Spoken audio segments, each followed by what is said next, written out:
Assalamualaikum warahmatullahi wabarakatuh, and very good day. My name is Omar Abu Hassan. Now we're going to continue with part 3 of boost converter. Alright, now let's try to, okay, so this is the example for the boost converter.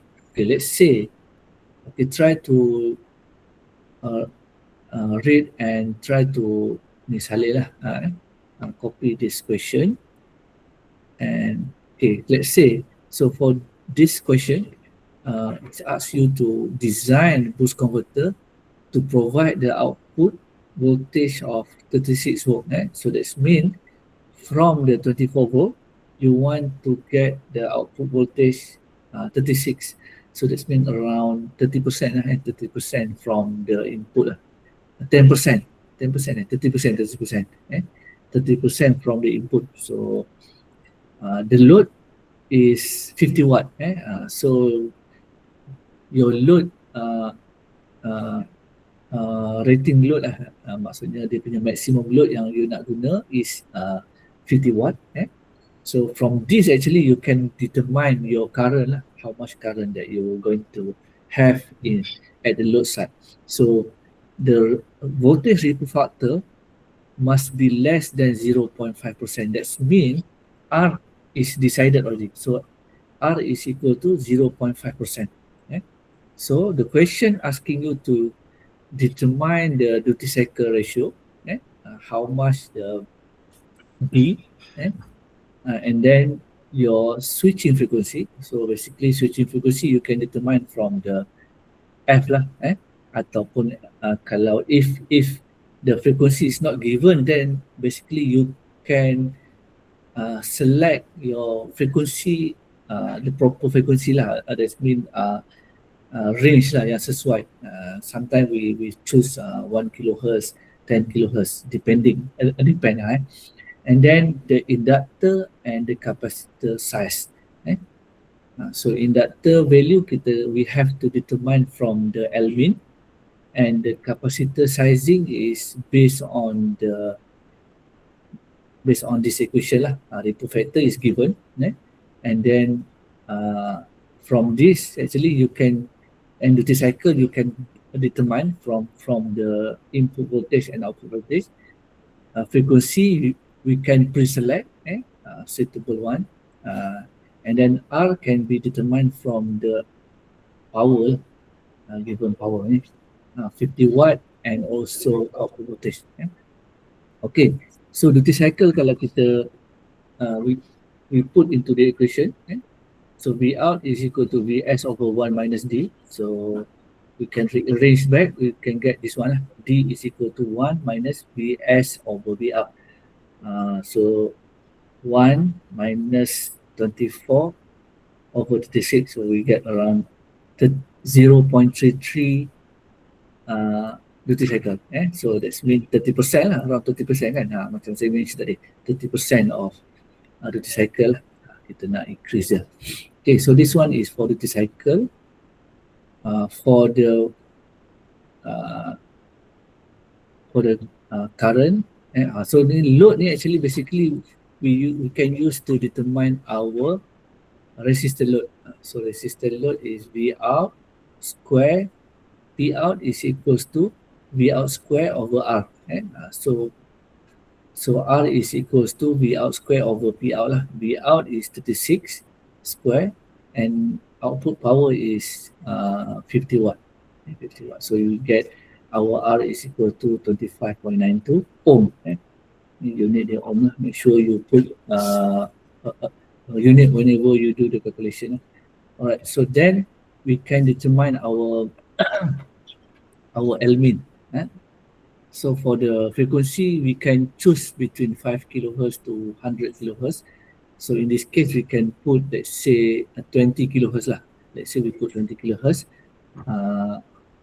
But biasanya, usually when we want to design boost converter, we calculate we decide the load power, and then we decide how much current that's going to pass through, and then from that we can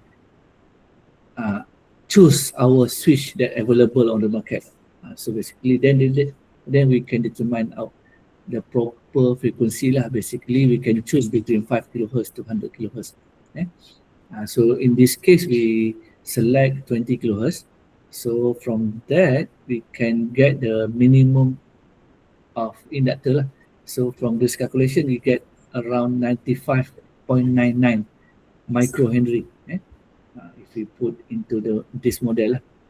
So let's say uh, so the so we can select 100 microhenry, or so, but in this case we choose 200 microhenry, so almost two times lah. So two times okay. Kalau if we choose the bigger the inductor value, the smaller the ripple. That's mean kalau if you choose okay this one ripple, kalau you choose this value of inductor higher, then your ripple will become smaller lah, macam ni.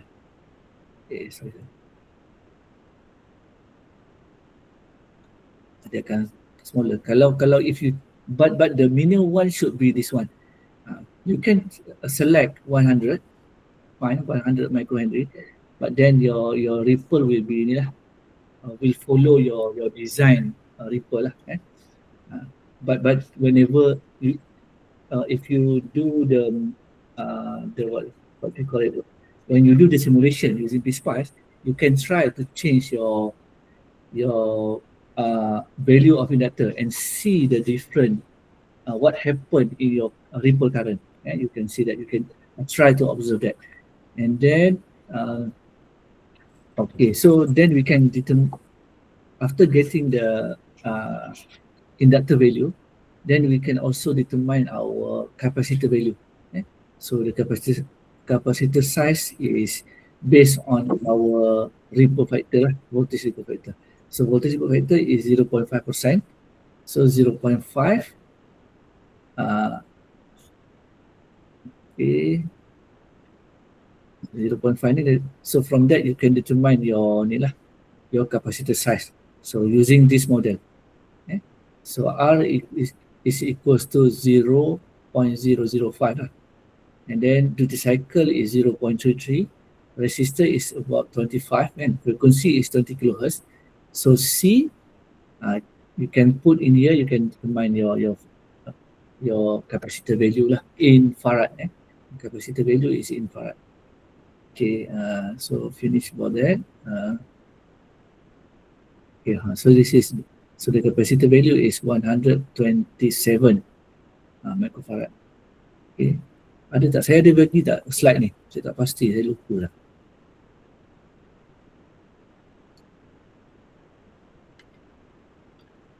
Up to this faham okay, you can understand. Ahmad, faham?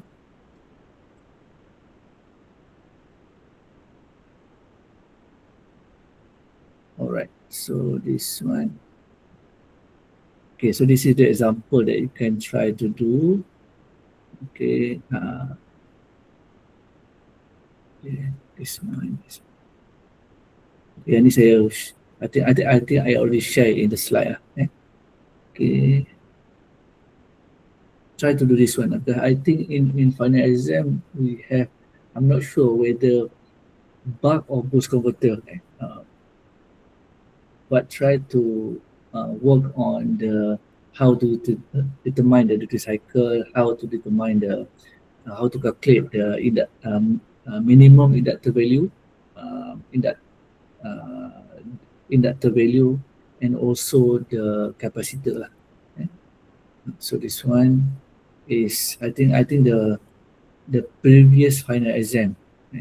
So we can try to do this question.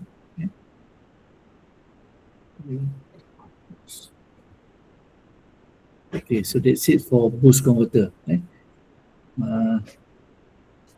Any question for boost converter? Okay, for this one actually you can do the PSpice lah.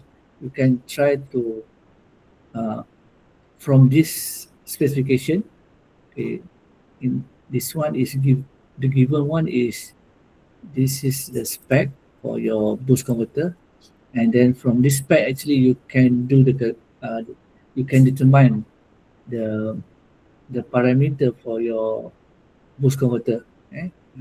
And then this one you can put in your PSpice lah, to determine your uh, all the value lah related. So try to do in PSpice as well, to understand how the boost converter works.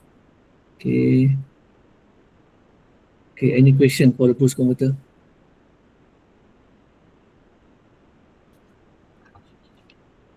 This Thursday we're going to have lab 6, boost converter lab.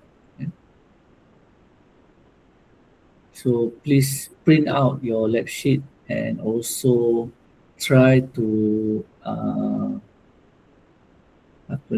try to do the preparation lah. Try to understand, do the some simulation, and then the calculation part you can do early before the lab. Do this discussion with your friend as well. So on 1 January, we're going to have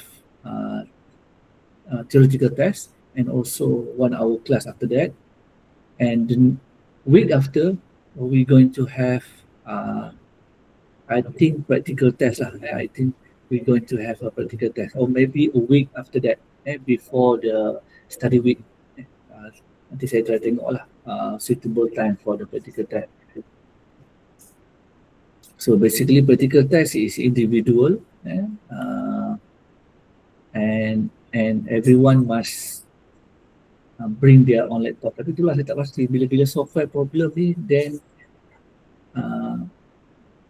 we're going to have a trouble lah. So make sure maybe you have to borrow your friend laptop or whatever lah, untuk make sure you can run your you can do your practical test. Otherwise memang inilah susah sikit lah. Okay, so that's for the boost converter.